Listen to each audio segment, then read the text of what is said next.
안녕하십니까, 건방진 닥터스의 최석재입니다. 반갑습니다. 커피의 좋은 점. 커피의 커피가 좋은 점. 좋긴 좋다. 커피 좋은 점 많지. 일단 제일 먼저 얘기 나오는 게 커피가 알츠하이머, 치매를 좀 예방해주는 면이 있지 않느냐. 예. 계속 연구들이 나오고 있거든. 치매에 걸린 사람에서 제일 대표적으로 우리가 얘기하는 물질이 베타 아밀로이드라는 물질인데, 이게 커피를 매일 2잔 이상 마시는 사람은 한 3분의 1 정도로 줄어든다.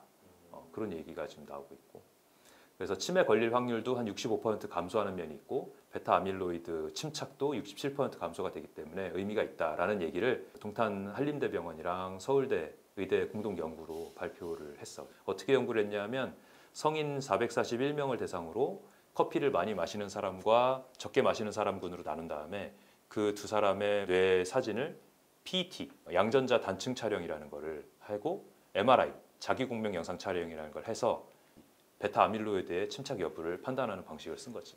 문제는 커피를 2잔 마시는 사람과 0잔이나 1잔 마시는 사람으로 나눴는데, 이게 정말 치매와 영향이 있는지 보려면 2잔씩 마시게 하는 사람군과 커피를 0에서 1잔 마시게 하는 사람군으로 이렇게 나눠 갖고 연구를 해야 되는 게 맞는 건데, 근데 그게 아니라 지금 성인 441명의 라이프 사이클을 보고서 결정을 한 거잖아. 이 연구에서 조금 문제가 될 수 있는 바이어스가 생길 수 있는 게, 카페인에 둔감해서 뭐 졸립지 않거나 이런 부작용이 적어서 많이 마시는 사람이 셀렉션 됐을 수도 있잖아.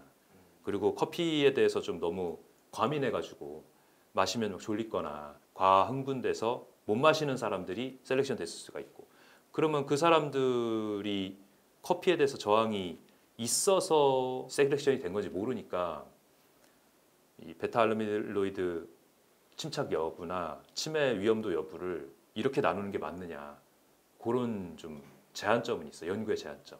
카페인에 둔감한 것 자체가 많이 마시게 된 이유가 될 수도 있으니 이 연구가 명확하지 않을 수 있다는 반론은 있고, 그 다음에 또 다른 연구에서는 2018년도에 캐나다 토론토 대학에서 연구한 내용이 있는데, 약하게 한 로스팅과 세게 한 로스팅, 그리고 카페인을 제거하는, 추출을 하는 과정을 거친 디카페인, 이렇게 3가지로 나눴을 때 베타 아밀로이드 엉킴 효과의 변화가 차이가 있느냐라는 연구를 했는데, 거기서는 3개 다 좀 비슷하긴 했는데 그 중에서 나눈다면 다크 로스팅이 제일 베타 아밀로이드 엉킴 효과가 좀 컸고, 그다음에 디카페인, 그다음에 라이트 순서로 나왔다 그러거든.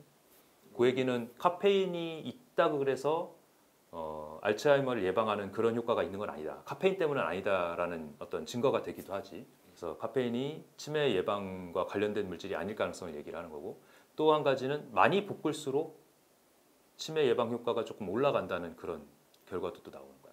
그러니까 왜 그러냐 하면 커피 안에는 카페인만 들어있는 게 아니니까. 카페인 외에도 거의 1000여 가지 물질들이 들어있다 그래.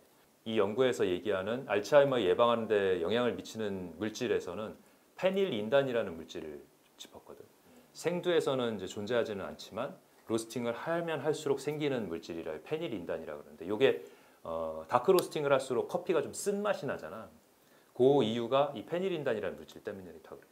베타 아밀로이드 엉킴 억제력이 있고 타우를 억제하는 그런 영향도 있다고 연구가 되고 있어. 그래서 페닐인단의 영향이 가장 크다. 로스팅을 세게 할수록 효과가 있다라는 말이 있지만, 로스팅을 세게 한다는 건 또 뭐야? 우리가 제일 걱정하는 부분, 콩을 볶을수록, 태울수록 발암 물질이 생긴다는 거 아니야. 저 전에 한번 얘기했었죠. 한번 짚었지. 네. 로스팅을 세게 할수록 발암 물질인 아크릴 아마이드가 계속 생성된다는 문제가 또 있는 거지. 그러니까 이게 어려운 거야.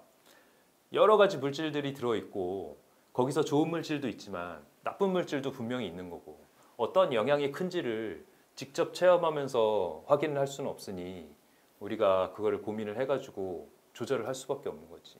볶으면 볶을수록 베타 아밀로이드를 억제하는 효과는 좀 늘어날지라도 발암 물질이 늘어난다는 또 단점이 있고, 또 신맛을 내는 물질인 암 예방 효과가 있다는 타닌산이랑 클로르겐산은 또 볶을수록 오히려 줄어든다는 거야. 그러니까 이게 많이 볶아야 되느냐, 최대한 덜 볶아야 되느냐, 여기서 답이 좀 애매해지는 거지. 되게 복잡한 아이네. 간에 또 좋다는 얘기도 있더라고요. 찾아보니까 그 얘기는 꾸준하게 연구가 있더만 영국에 있는 사우스 샘스턴 대학에서 이제 연구한 내용인데 모든 종류의 커피에서 효과가 확인됐다. 간질환 예방 효과가. 특히 원두 커피가 하루 3, 4잔 마실 때 가장 좋다라는 연구가 나와 있더라고. 어떻게 연구한 거냐면 연구 방법이 생의학 데이터베이스를 다 조사를 한 건데 영국 바이오뱅크에 등록된 49만 여 명 이상의 연구 데이터를 모아놓고 데이터를 가지고 분석을 한 거야. 그래서 커피 소비 여부, 그다음 커피 종류, 그다음 커피의 소비량 이런 거를 비교해 분석해놓고 그다음 그 중에서 간질환 발생에 의한 사망까지 다 분석을 한 거지. 물론 간질환만 분석한 게 아니라 여러 가지 팩터를 다 분석했는데 그 중에서 간질환이 의미가 있게 나왔다는 거겠지.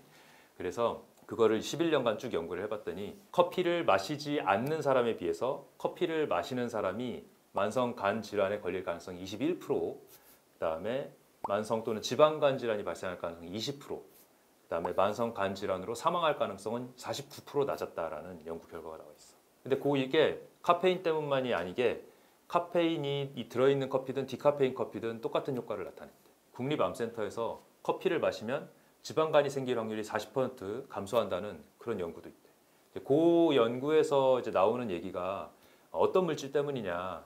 커피 속에 있는 항산화 물질인 카웨올과 카페스톨 때문일 것이다 라는 연구도 나와 있고, 그래서 우리가 일반적으로 커피 생각하면 카페인만 생각할 게 아니라 다른 여러 가지 물질들의 복합적인 효과도 생각할 수 있다.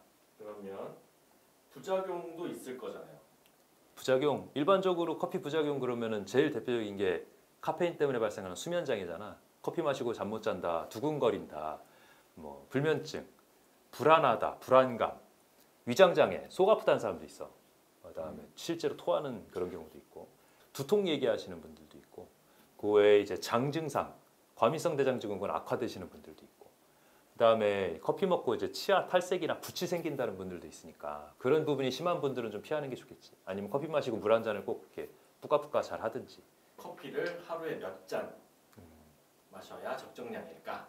그러니까 커피의 장점이 있기 때문에 커피를 무조건 피할 필요는 없을 것 같아. 커피를 즐기는 기호식품으로도 의미가 있고, 그다음 커피에 대한 앞에 얘기했던 부작용 같은 게 별로 없으신 분이라면 커피의 항산화 물질 같은 거를 섭취하는 건 의미가 있다. 다만 그걸 꼭 믹스 커피 같이 이제 설탕과 프림을 섞어서 먹을 것이냐는 좀 고민을 해봐야 된다. 그래도 설탕과 프림이 들어있는 이 믹스 커피를 좋아하시는 분이라면 하루에 한 잔 내지는 많아야 2잔까지로 좀 제한을 할 필요는 있다. 이것도 당뇨 없는 분 얘기지. 당뇨 있어가지고 당 막 이렇게 왔다 갔다 하면 안 되시는 분들은 가공당 들어있는 커피는 안 마시는 게 좋지.